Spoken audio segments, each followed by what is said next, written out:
Yes, sir. What's up? What's up?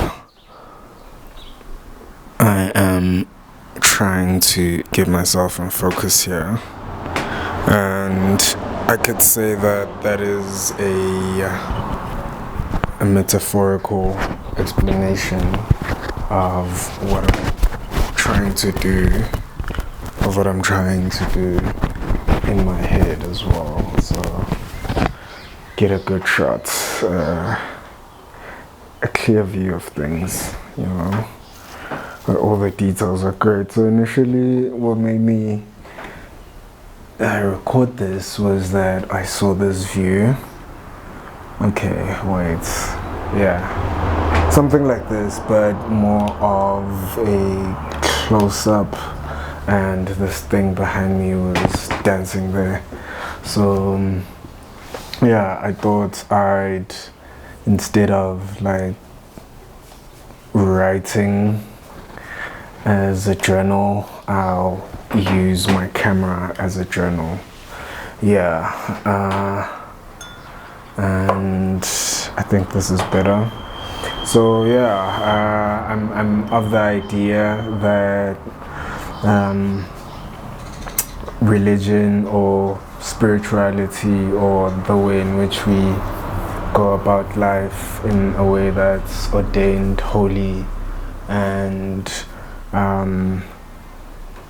sanctified, or according to the law of the Most High or higher power, is that of nature. I think that nature is a much more objective view of what the Creator is. I mean, there's nothing that you'd have to learn in order to reference except just looking and seeing and looking at nature. So also interesting thing is that our bodies as well are nature,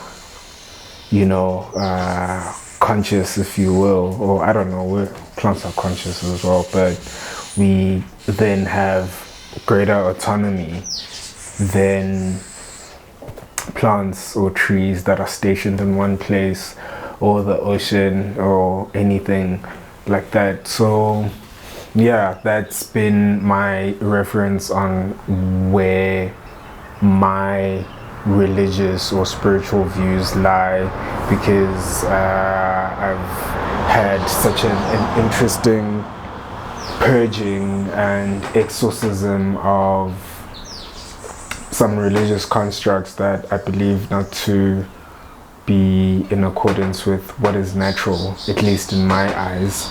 So yeah, I'm coming up with these laws, or just observing and documenting and choosing to follow these universal laws in nature that do not have any biases. And recently I was journaling and wrote a couple of assumptions around what I think this immutable law entails, and how can I best follow or place guidelines that I can be convinced and sure about. And one of those things was just thinking about bees having an identity crisis. If bees were not to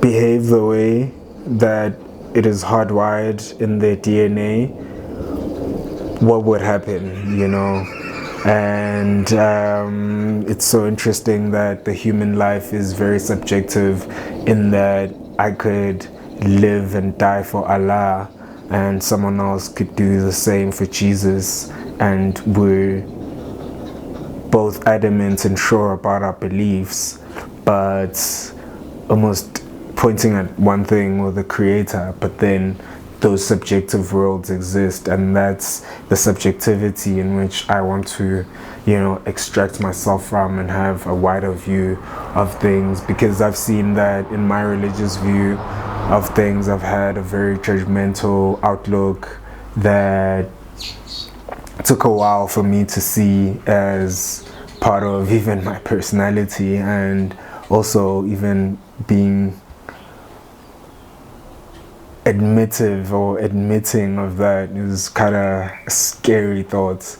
So yeah, what do I think is in store for religion as a whole? I think that humanity and us as people are going to see that as all things in nature evolve, we should as well evolve our way in which we engage with the Most High or the Creator. Because if you think about it, the Holy Scriptures prescribe a blueprint for what the ideal person following that doctrine should be. And if we look objectively at any of those fruits or people actually doing things in that caliber, they don't exist. So does that make the whole belief real? And what is even the obstruction or the hindrance into people doing that? So embodying Christ, embodying Allah, Muhammad, and Shembe, or all of those. You have some cases where that happens, but